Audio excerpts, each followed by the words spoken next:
नमस्कार। आज हम एक बहुत ही मशहूर किताब रॉबर्ट कियोसाकी की रिच डैड पुअर डैड इसके कुछ मुख्य विचारों पर बात करेंगे। हाँ, ये किताब तो काफी प्रभावशाली रही है। बिल्कुल। इसमें कियोसाकी अपने दो पिताओं की सोच का फर्क बताते हैं। एक उनके अपने पिता जिन्हें वो पुअर डैड कहते हैं और दूसरे उनके दोस्त के पिता रिच डैड। और दोनों का पैसे को लेकर नजरिया एकदम अलग था। एक सुरक्षित नौकरी पर यकीन करते थे, दूसरे संपत्ति बनाने पर। सही। तो हमारा मकसद है इसके जो मुख्य सिद्धांत हैं उन्हें समझना, खासकर आर्थिक स्वतंत्रता या फाइनेंशियल फ्रीडम के नजरिए से।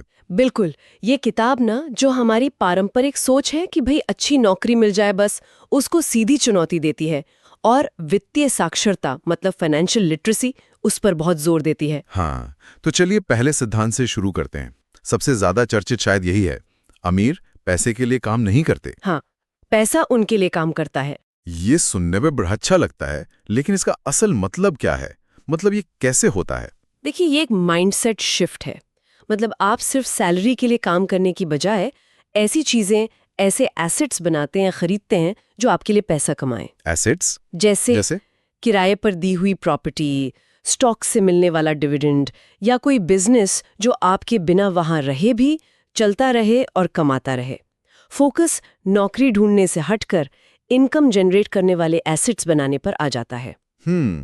यहीं पर वो संपत्ति और देनदारी मतलब एसेट्स और लायबिलिटीज वाला फर्क समझना बहुत जरूरी हो जाता है। बिल्कुल, और किताब इस पर बहुत जोर देती है। हाँ, क्योंकि लोग अक्सर इसमें गलती करते हैं ना। हाँ, बहुत ज्यादा। ये सुनने में बड़ा बेसिक लगता है पर है बहुत गहरा। संपत्ति वो जो आपकी जेब में पैसा डाले, देनदारी वो जो आपकी जेब से पैसा निकाले। सीधी सी बात। लेकिन ये सीधी सी बात लोग पकड़ नहीं पाते। सही कहा। कियोसाकी तो यहाँ तक कहते हैं कि कई बार जो हम अपना घर सबसे बड़ा एसेट मानते हैं वो असल में लायबिलिटी होता है। अच्छा। हाँ, क्योंकि उस पे लोन होता है, मेंटेनेंस का खर्चा होता है, वो पैसा निकालता है, कमाकर नहीं देता। अमीर लोग लगातार एसेट्स खरीदते हैं, जबकि बाकी लोग अक्सर लायबिलिटीज खरीद लेते हैं, ये सोचकर कि वो एसेट है। जैसे महंगी गाड़ी या लेटेस्ट गैजेट्स। हाँ, बिल्कुल। तो ये सोच का फर्क ही मतलब पूरा गेम बदल देता है। अच्छा, इसी से जुड़ा हुआ एक और सिद्धांत है, अपने काम से काम रखो, माइंड योर ओन बिजनेस। हाँ, इसका मतलब सिर्फ अपनी नौकरी ठीक से करने से तो ज्यादा है। बिल्कुल।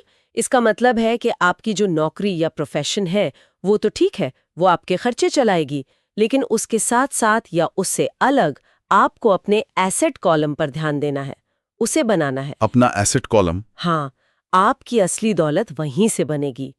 ये एक तरह से अपनी एक अलग फाइनेंशियल दुनिया बनाने जैसा है जो सिर्फ आपकी सैलरी पर डिपेंड ना हो।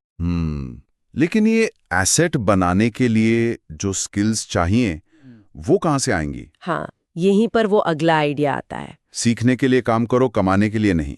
ये मुझे हमेशा थोड़ा सा अव्यावहारिक सा लगता था। देखिए, ये लॉन्ग टर्म सोच है। कियोसाकी का कहना है कि सिर्फ ज्यादा सैलरी वाली जॉब के पीछे मत भागो।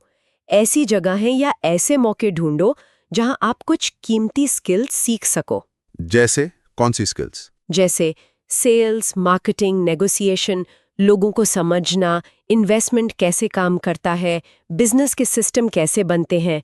ये स्किल्स आपको असल में पैसा कमाने वाली मशीन यानी एसेट बनाना सिखाती हैं। अच्छा, तो सैलरी बस एक बाई प्रोडक्ट है? एक तरह से हाँ। असली दौलत तो इन स्किल्स से एसेट बनाने की काबिलियत में है। कितना कमाते हैं उससे ज्यादा जरूरी है पैसे को कितना समझते हैं और इसे कैसे बढ़ाते हैं। सही बात है। लेकिन ये सब करने में मतलब जानकारी होना ही काफी नहीं है। किताब में डर, शक, आलस, इन मानसिक बाधाओं का भी जिक्र है। हाँ, और ये शायद सबसे बड़ी रुकावटें हैं। लगता तो यही है। निश्चित रूप से फाइनेंशियल सक्सेस सिर्फ नंबर का खेल नहीं है, ये बहुत हद तक दिमागी और इमोशनल मजबूती का खेल है। पैसा खोने का डर या लोग क्या कहेंगे ये सोचना या मुझसे नहीं होगा वाला शक। हाँ, ये फिर बस टालते रहना, आलस करना। बिल्कुल, ये असली दुश्मन है। कियोसाकी कहते हैं गलतियों से डरो मत, उनसे सीखो और सोच समझकर कैलकुलेटेड रिस्क लेना जरूरी है। फाइनेंशियल इंटेलिजेंस में इमोशनल कंट्रोल भी शामिल है। तो अगर हम सार निकालें, रिच डैड पुअर डैड का निचोड़ यही है कि सिर्फ पैसा कमाना एंड गोल नहीं है। नहीं, बिल्कुल नहीं। उसे समझना, उसे संभालना और फिर उसे बढ़ाना सीखना होगा। फोकस कमाई से हटाकर संपत्ति बनाने पर लाना होगा। और सबसे जरूरी बात शायद ये कि ये सीखना स्कूल कॉलेज में नहीं होता। इसके लिए खुद कोशिश करनी पड़ती है, लगातार पढ़ना, जानना, समझना पड़ता है। हाँ, जैसा किताब में कहा है, हमारा दिमाग ही हमारी सबसे बड़ी संपत्ति है। अगर इसे सही ट्रेनिंग दी जाए तो ये अपार दौलत पैदा कर सकता है। बिल्कुल।